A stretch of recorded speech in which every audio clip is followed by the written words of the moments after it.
Assalamualaikum warahmatullahi wabarakatuh. Sahabat insan sahih dimanapun berada. Saat berhubungan intim, setiap suami harus mengetahui cara memuaskan istri di ranjang. Sebab, bukan hanya suami yang memerlukan kepuasan, tapi juga seorang istri. Tidak jarang hanya laki-laki atau para suami saja yang merasa sudah mencapai kepuasan ketika berhubungan seks. Itulah sebab, harus juga diketahui cara memuaskan istri di ranjang. Apalagi dalam Islam sendiri sudah ada penjelasannya.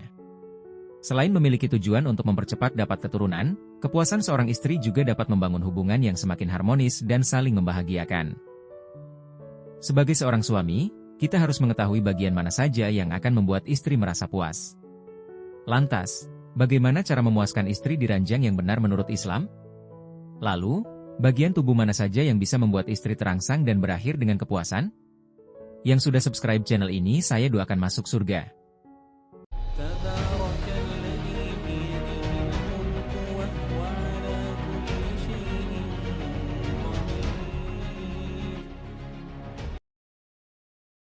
Yang pertama, membaca doa. Sebelum berhubungan intim ada baiknya membaca doa supaya dijauhkan dari berbagai godaan setan dan juga mendapatkan keberkahan. Doa ini juga sebagai sebuah bentuk ikhtiar batin supaya segera mendapatkan keturunan yang saleh dan salehah. 2. Awali dengan bercumbu. Rasulullah mengatakan bahwa untuk mengawali berhubungan seks dengan pasangan atau istri, hendaknya diawali dengan melakukan cumbuan. Sebab, bercumbu mempunyai peran penting dalam berhubungan seks. Bercumbu juga dapat membangkitkan gairah intim sang istri, apalagi dilakukan oleh kedua belah pihak. Bahkan, Ustadz Khalid Basalamah mengatakan bahwa Rasulullah mengatakan bahwa sesungguhnya orang yang tidak bercumbu sebelum bersetubuh, maka bukan termasuk dari golongan kami. 3. Menggunakan wewangian. Cara memuaskan istri di ranjang berikutnya adalah disunahkan untuk menggunakan parfum atau wewangian sebelum bercinta. Hal ini karena wewangian diyakini bisa meningkatkan gairah seksual. Parfum ini bisa secara langsung memberikan efek ketertarikan seksual dan juga merangsang sistem saraf feromon yang memiliki fungsi untuk mengeluarkan daya pikat seksual, baik untuk pria maupun wanita. 4. Eksplorasi saat bercinta. Kamu juga harus melakukan eksplorasi saat berhubungan seks. Hal ini harus dilakukan supaya tidak muncul kebosanan dalam setiap kali berhubungan intim dengan istri. Mencoba berbagai posisi ketika berhubungan juga ternyata tak dihalangi dalam Islam dan boleh dilakukan. Komunikasi sangat penting yang mana titik rangsangan paling ampuh. 5. Berimajinasi. Jangan salah bahwa berimajinasi juga dapat menjadi salah satu cara memuaskan istri di ranjang. Bercinta dengan melakukan roleplay terlebih dahulu akan membuat kamu dan pasangan lebih ganas di ranjang. Berhubungan dengan eksplorasi juga akan membuat kamu lebih tahan lama. 6. Pakai rayuan. Bukan rahasia lagi bahwa dengan berkomunikasi adalah kunci keharmonisan sebuah rumah tangga, termasuk berhubungan seks. Para suami dapat mencoba membisikkan kata-kata kepada istri supaya meningkatkan gairah seksualnya. Suami dapat mencoba memuji, merayu, atau kalimat ajakan yang menggoda.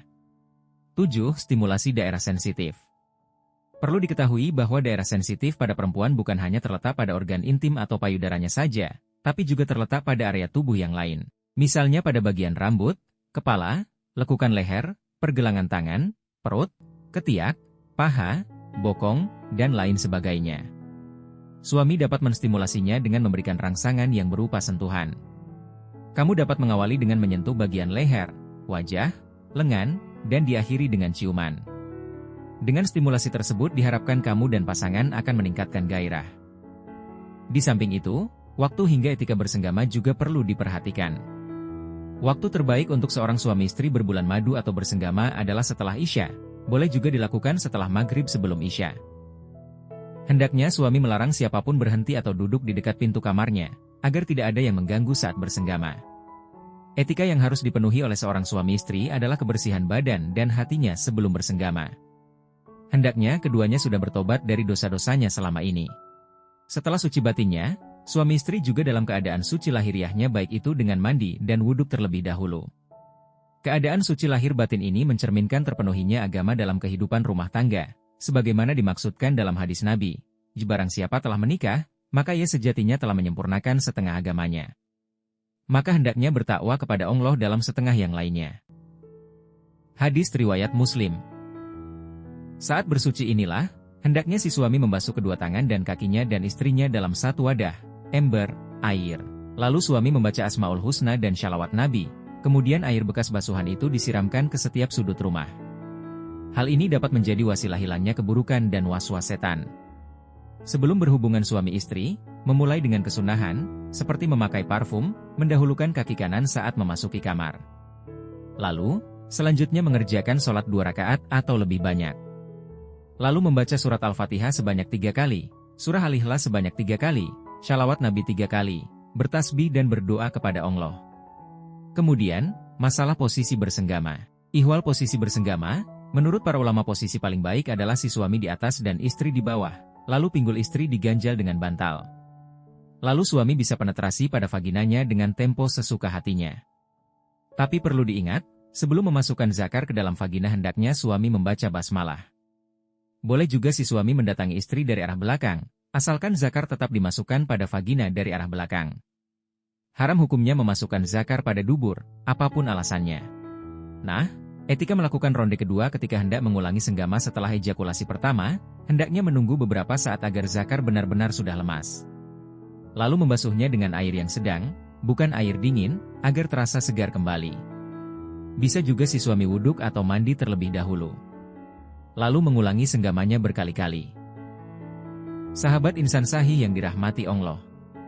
Itulah tadi cara-cara bersenggama di dalam Islam.